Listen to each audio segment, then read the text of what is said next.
আসসালামু আলাইকুম সবাইকে। আজকে একটা ড্রিম কেক বানাবো। তো এই ড্রিম কেকটা বানানো আমার অনেক দিন ধরেই উইশ লিস্টে ছিল, বাট অ্যাকচুয়ালি ড্রিম কেকটা মেনলি যে বক্সটাতে বানানো হয় এটা প্রাইসটা অনেক বেশি আসে। তো নর্মালি কেউ সেরকমভাবে সেটা অর্ডার করে না। সো আমি হচ্ছে এখানে কেক বানানোর প্রসেসটা দেখাইনি, বাট এখানে চকলেট বা ক্রিমের যে ফুল প্রসেসটা আমি এখানে দেখানোর ট্রাই করছি। এখানে প্রথমে হচ্ছে আমি ব্লুবেলের ডার্ক চকলেটটা নিয়ে নিয়েছি।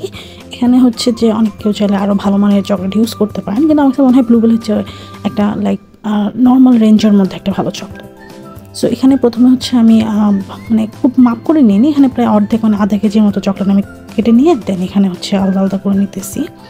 এখানে হচ্ছে আমি চকলেট গানাশ বানাবো চকলেট মুজের জন্য, এবং উপরে যে মানে ড্রিম কেকের উপরে যে হার্ড লেয়ারটা থাকে সেটার জন্য। তো আমি এখানে অ্যাকচুয়ালি একদম ফুল গ্রাম হিসাব করেই মেপে নিতেছি। তো এখানে প্রথমে বলে যেটা দেখবেন সেটা হচ্ছে আমার চকলেট মুজের জন্য, এখন এটা হচ্ছে চকলেট গানাশ বানানোর জন্য। তো এখানে হচ্ছে আমি 4 পাউন্ড কেক বানিয়েছি। তো এই 4 পাউন্ড কেক অ্যাকচুয়ালি লাগবে না আমার, এখানে 2 পাউন্ডের জন্য আমি 2 পাউন্ড দিয়ে 2টা ড্রিম কেক বানাবো, আর বাকি 2 পাউন্ড আমার অন্য কিছুর জন্য লাগবে। তো প্রথমে এখানে মেবি 6 ইঞ্চি মোল্ড ছিল এইগুলো। তো 6 ইঞ্চি মোল্ডটাই পারফেক্ট হয় ড্রিম কেকটার জন্য, মানে কেকটা ভালো মতো এটা সেট হইতে পারে। সো কেকগুলো আমি প্রথমে শুরুতেই বেক করে নিলাম, আর এখন হচ্ছে যেগুলোকে একদম ঠান্ডা ঠান্ডা করে এটা মোল্ড থেকে আমি মোল্ড আউট করতেছি। দেন এগুলো হচ্ছে আমি কেকটাকে হচ্ছে 2টা লেয়ার করবো। ড্রিম কেকের মধ্যে আমি প্রত্যেকটা জিনিসই এটা হচ্ছে 1000 ml ড্রিম বক্সটা আমি বানাবো।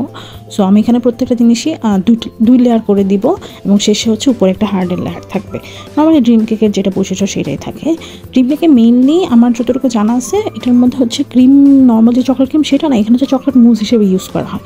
মানে এখানে ক্রিমটা করার সময়ও মানে একদম ফুল যে চকলেটটা সেটা ইউজ করা হয়, এখানে কোনো আমি কোকো পাউডার ইউজ করবো না। আপনারা সামনে দেখতে পারবেন আমি যে প্রথমে চকলেটটা বোলের মধ্যে আমি চকলেট আর ক্রিমটাকে একসাথে করে নিয়েছিলাম, সেটা হচ্ছে আমি একটু গরম করে চকলেটটা গলিয়ে এটা ফ্রিজে রেখে দিবো, এবং যখন এটা ঠান্ডা হবে পরে আমি এটাকে বিট করবো। সো বিটিংয়ের প্রসেসটা আমি দেখিয়েছি এখানে, যে কেকগুলোকে আমি 2 লেয়ার করে নিতেছি। আর এই যে এটা হচ্ছে আমার সেই ড্রিম বক্সটা সেটা। সো এইটা হচ্ছে ওই ক্রিমটা যেটা হচ্ছে আমি গলানোর পরে মাইক্রোওভেনে আমি গরম করে দেন এটা হচ্ছে আমি ফ্রিজে রেখে দিয়েছিলাম। এখন হচ্ছে আমি এটার মধ্যে বিটার মেশিন দিয়ে বিট করতেছি। তো এটা প্রথমে আমি একটু লুজ করে নিতেছি, এটা খুব মানে হার্ড একটা জিনিস, মানে চকলেট একদম ফুল হার্ড হয়ে যায়। সো পরে আমি এখানে আরও 200 গ্রাম ক্রিম অ্যাড করবো, এটা আপনার সামনে আরও দেখতে পারবেন।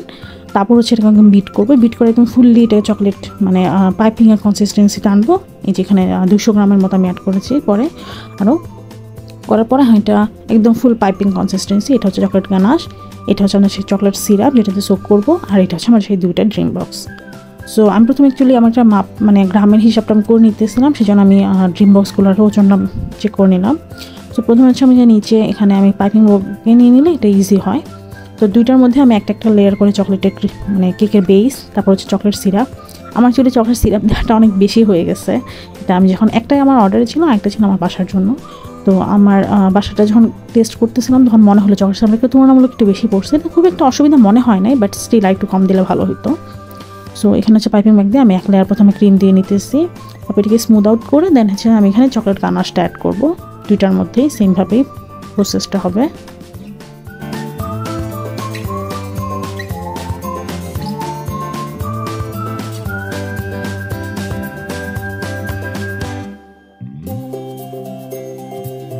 সো প্রথম লেয়ারের জন্য যেভাবে করলাম যে চকলেটের কেকের base, sugar syrup, cream, chocolate ganache, এখানে প্রত্যেকবারে আমি সেম স্টেপগুলোই আবার করে নিব। এখানে যে প্রথমে এটা হচ্ছে সুগার সিরাপটা, দেন হচ্ছে যে এখন আবার ক্রিম দিব, অ্যান্ড দেন হচ্ছে আমি একদম মানে বক্সটা একদম ফুললি সমানে করে দিয়েছি, এখানে কোনো কিপটা আমি করা হয় নাই, কারণ একদম ভালো মতো করে যাতে এটা ভালো লাগে কিংবা খেলে যেটা মজা হয় সেরকমভাবেই করার ট্রাই করেছি।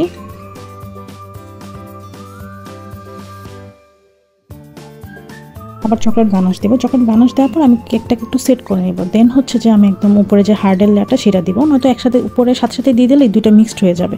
তো উপরে যে ক্র্যাকিং যেরকম একটা হওয়া দরকার সেরকমটা হবে না। আর সো এইটা হচ্ছে একদম ফুল যে হার্ড চকলেট, এখানে কোনো ক্রিম কিছু অ্যাড করা হয়নি, এটা ডিরেক্ট চকলেটটা জাস্ট আমি মাইক্রোওভেনে মেল্ট করে তারপর হচ্ছে এখানে দিতেছি। আমি এখানে 2 লেয়ার করে দিব, ঠিক আছে, যাতে করে এটা ভালো মতো যেই মানে একদম চামচ দিয়ে আমি শেষে একটা ভিডিও অ্যাড করে দিয়েছি মানে সাউন্ড সহ, দেখলে অ্যাকচুয়ালি অনেক ভালো লাগবে। এটা খুবই স্যাটিসফাইং এই প্রসেসটা, যে আমরা যখন এটাকে ভাঙবো।